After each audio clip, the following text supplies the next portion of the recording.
Now you're doing seasons upon seasons. Where back then you probably, you know yourself, you'd go great for 3 months and then you probably wouldn't be at your best. You wouldn't be at your peak. And now what you've learned from your experience there is, if you stay healthy, if you look after your body, if you live by these principles, if you live by these values, you're going to be able to have many great seasons. I think it's important to know the player. I think it's important to understand how hard you're going to, or how consistent you're going to be, and how hard you're going to continue to work.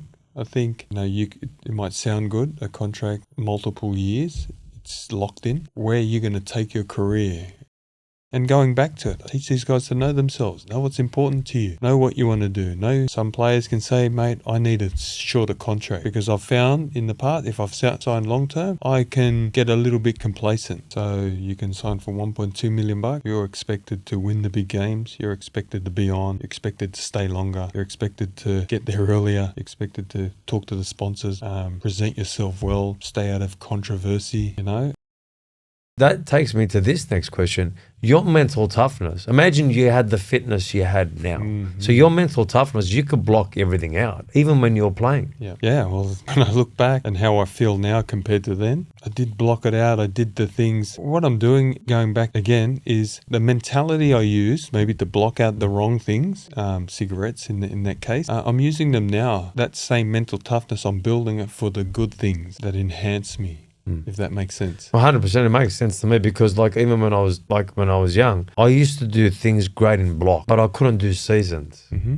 I couldn't back seasons. I couldn't do back-to-back seasons. Now I'm doing back-to-back seasons, whether it's in business, whether it's in my relationships, it doesn't matter what it is. Now you're doing seasons upon seasons, where back then you probably, you know yourself, you'd go great for 3 months and then you probably wouldn't be at your best. You wouldn't be at your peak. And now what you've learned from your experience there is, if you stay healthy, if you look after your body, if you live by these principles, if you live by these values, you're going to be able to have many great seasons and a long career. And then you're going to have something after rugby league. I guess you were kind of lucky that, well, I don't look at anything as luck, but look, if I was to go to someone, I'd like to know that someone had the experience where they weren't at their best, but they still played at the highest level. I think that makes a difference. I think, and when I look at your players, correct me if I'm right or wrong, that's why you go out there and get the best possible deal that they deserve, because you don't see that happen in rugby league. You see contracts that individuals are getting, and there's, they're questionable. How do you differentiate that from what everyone else is getting? What do you do when you go in and bat for your player when it comes to contract? I think I've maybe developed a reputation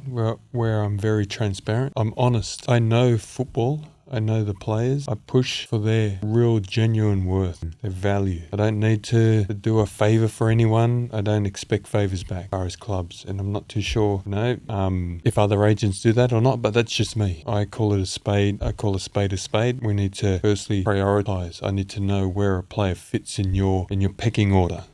I got to make sure the players prioritise at a club, those sorts of things. I talk extensively with my players that I represent to understand what in their life, what creates happiness. It's not always money, and it's not always the fame. You've got to know where you are in your life. You've got to know what's important to you. You've got to stay true to your core value, to your principle. That's what determines players and clubs and contracts. That's a big part of it. And if you ask any of the guys, I talk right through it. They know every email. They know every club that I've had discussions with. They know the responses. They get everything. And I think it's important because, as well, the young kids, they're young, but these are skills that I'm trying to teach them to understand yourself, see the things around you that are important, never forget them, real important stuff, and be clear on where you want to go. Yeah. You understand? 100%, because when you bought John Hapawadi in a few months ago, and he was here after you left, he was doing a bit of boxing, and we're talking about you, and he said, what Tyran does extremely well, and he goes, and these were his words, and he said, it's rife in football where player managers don't do the right thing by the player, they do the right thing by the club. But they put the club first, Tyran puts the player first, and he goes, what's great about him is the transparency. He shows the emails, he shows the messages, he shows everything to to the actual player. And you see a lot of players now, you see 5, 8, 10-year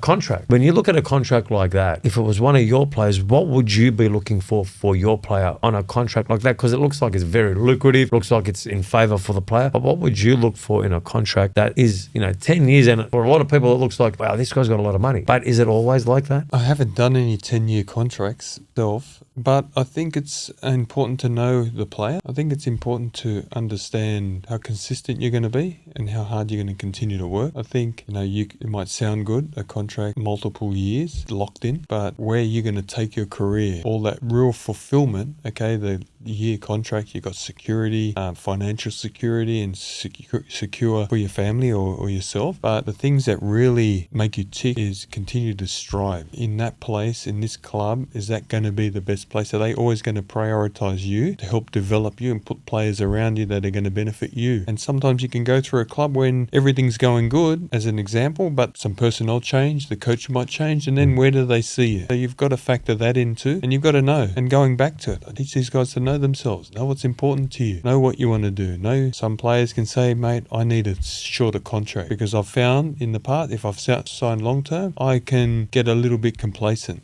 So that's knowing themselves. That's true, and we get the right result. Yeah, because if it's a 10-year contract, like in my mind, the player wouldn't give it 100% all the way through, because he does get complacent, he does get comfortable. When you sign a player on a big contract, do you have a chat to them beforehand and go, listen, man, this is a great deal, you deserve this, you got to lift. We can't drop your standard. Do you have those conversations? 100%. Talk to them about that level contract and what is expected. You can sign for $1.2 million. You're expected to win the big games. You're expected to be on. You're expected to stay longer. You're expected to get there earlier. You're expected to talk to the sponsors, present yourself well, stay out of controversy, And then for that example, half of that 600K contract, you're not expected to win the games as much. You're always expected to be on. And maybe I'm saying that a bit loosely. Every game you're expected to be on.